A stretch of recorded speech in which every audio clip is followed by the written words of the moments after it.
नमस्कार, मारू राजस्थान में आपका बहुत बहुत स्वागत। मैं हूं आपके साथ मनोराज सक्सेना और बुलेटिन की शुरुआत कर रहे हैं इस वक्त की बड़ी खबर के साथ।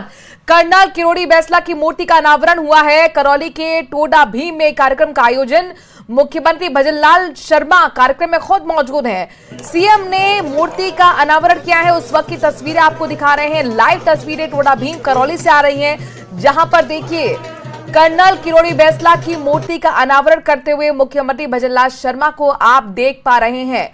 करौली के टोडा भीम के ये कार्यक्रम वहां पर आयोजित किया गया। सीएम भजनलाल शर्मा खुद इस कार्यक्रम में मौजूद हैं आज करौली के दौरे पर, और ये खास कार्यक्रम जहां पर मुख्यमंत्री भजनलाल शर्मा ने कर्नल किरोड़ी बैसला का मूर्ति का अनावरण किया है। पलायन कमजोरों की नियति कही जाती है, लेकिन राजधानी जयपुर के किशनपोल, ब्रह्मपुरी और उसके बाद अब भट्टा बस्ती के हिंदू परिवार पलायन को मजबूर है। ये वजह क्या है, इस रिपोर्ट में देखिए। कर रहा है सरपंच जो मन मांगता है पुलिस स्टेशन की और जो कहा दबंगी तो सरपंची करना चाहता। 7 साल जब सरपंची न गया की जमीन करी जैसी वास्तव की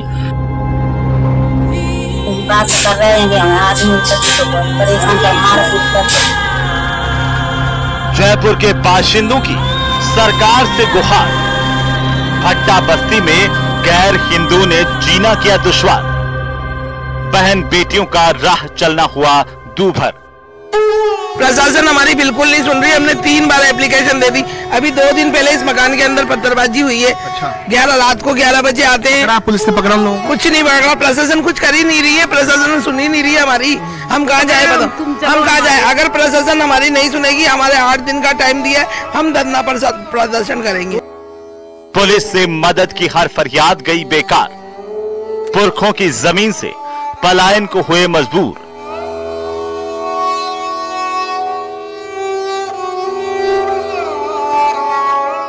राजधानी में हिंदू परिवारों का पलायन।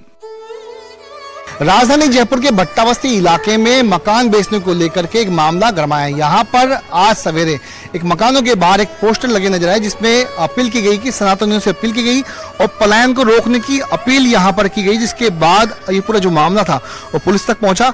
आज सवेरे इस कॉलोनी की जो जितने भी मकान थे, ज्यादातर मकानों के बाहर ये इस तरह के पोस्टर लगाए। जी हां, सनातनियों से गैर हिंदुओं को मकान नहीं बेचने की अपील करते ये पोस्टर बहुत कुछ कह जाते हैं, जिसे देखने, सुनने और जानने की जरूरत है।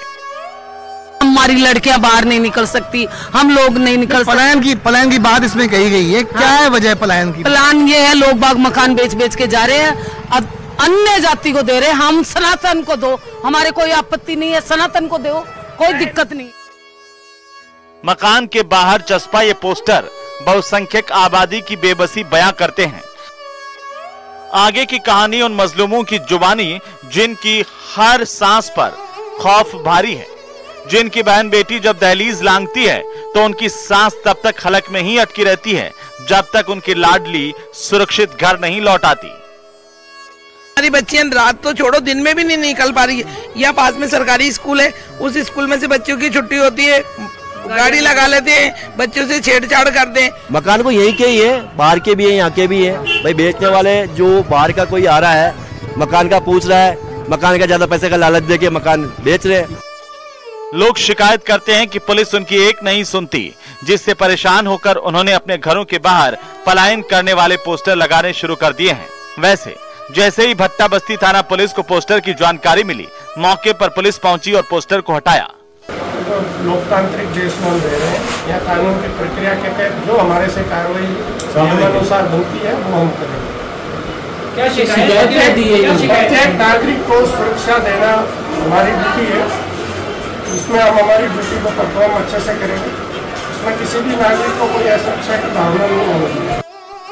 लोगों का कहना है कि यहाँ करीब 50 से ज्यादा मकान हुआ करते थे, लेकिन पिछले 1-2 साल में धीरे धीरे लोगों ने मकान बेच दिए। यहाँ अब करीब 15 मकान ही हिंदुओं के बचे हैं और उसे भी लोग बेचने को मजबूर हैं। सचमुच जिस घर को बनाने में लोग टूट जाते हैं, उसे शौक से भला कौन बेचता है, और वो भी औने पौने दामों पर। इसीलिए भट्टा बस्ती के लोगों की परेशानी को सुनने और हल करने की जरूरत है। आज ही जो पूरा मामला था पोस्टर लगने के बाद भट्टा बस्ती थाना तक पहुंचा है, उसके अलावा जो कमिश्नरेट के आला अधिकारी वहां तक भी पहुंचा है। अब देखना होगा कि पुलिस किस तरीके से या फिर जिला प्रशासन किस तरीके से आने वाले वक्त में इस पलायन को रोक पाएगा या फिर इन लोगों की जो शिकायत है उसको दूर करने में काबिल सक्षम होगा। कैमरा पर्सन शेर सिंह के साथ विष्णु शर्मा, न्यूज़ 18 राजस्थान, जयपुर। कुवैत में हुए भयानक अग्निकांड ने पूरे भारत को झकझोर कर रख दिया है, क्योंकि इस हादसे में जितने भी लोगों ने जान गंवाई है उनमें से ज्यादातर भारत के ही हैं। यही वजह है कि भारत सरकार लगातार इस अग्निकांड की मॉनिटरिंग कर रही है।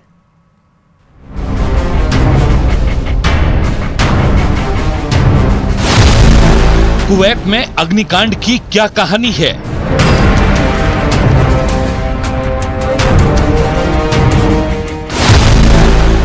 कौन बेगुनाहों की मौत का गुनहगार है?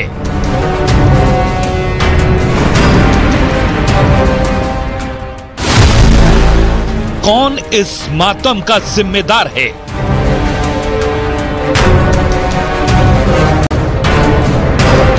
अब राख के ढेर से इन्हीं सवालों के जवाब तलाशे जाने हैं। भारत सरकार लगातार इस मामले पर अपनी नजरें बनाए हुए है। खुद पीएमओ हर घड़ी हर घंटे इस भयानक अग्निकांड की मॉनिटरिंग कर रहा है। कुवैत शहर में आग लगने की घटना दुखद है। मेरी संवेदनाएं उन सभी लोगों के साथ हैं जिन्होंने अपने प्रियजनों को खो दिया है। मैं प्रार्थना करता हूं कि घायल लोग जल्द से जल्द ठीक हो जाएं। कुवैत में भारतीय दूतावास स्थिति पर बारीकी से नजर रख रहा है और प्रभावितों की सहायता के लिए वहां के अधिकारियों के साथ मिलकर काम कर रहा है। कुवैत टाइम्स की रिपोर्ट के मुताबिक इस भयानक हादसे में अपनी जान गंवाने वाले लोगों की तादाद बढ़कर 49 हो चुकी है। अभी तक की जानकारी के मुताबिक मरने वालों में ज्यादातर भारतीय हैं। मरने वालों के परिजनों को 2-2 लाख रुपए मुआवजे का भी ऐलान कर दिया गया है। हम लोगों की सबकी संवेदना है उन परिवारों के साथ जिनके लोग वहाँ थे और इस घटना में उनकी मृत्यु हुई है। अभी माननीय प्रधानमंत्री जी ने हम लोगों की बैठक ली है और हम लोगों के पास जो रिपोर्ट है कि जो घायल हैं उनकी अच्छे ढंग से देखभाल हो रही है और जिनकी मृत्यु हो गई है उनकी जल्दी से जल्दी उनका आइडेंटिफिकेशन का प्रोसेस चालू है और उनको जल्दी से जल्दी देश ले जाने की तैयारी है। दावा किया जा रहा है कि जिस बिल्डिंग में आग लगी वहां 160 से ज्यादा लोग रहते थे। इनमें ज्यादातर भारतीय थे। खबर तो ये भी है कि इस हादसे में मारे गए सबसे ज्यादा लोग केरल से ताल्लुक रखते हैं। यही वजह है कि विदेश मंत्री एस जयशंकर ने भी अपनी संवेदनाओं को जाहिर किया। कुवैत शहर में आग लगने की घटना की खबर सुनकर बहुत दुख हुआ। हमारे राजदूत शिविर में गए हैं। दुखद रूप से अपनी जान गंवाने वालों के परिवारों। और इसी के साथ इस बुलेटिन में आज के लिए इतना ही। आगे देखिए खबर दोपहर।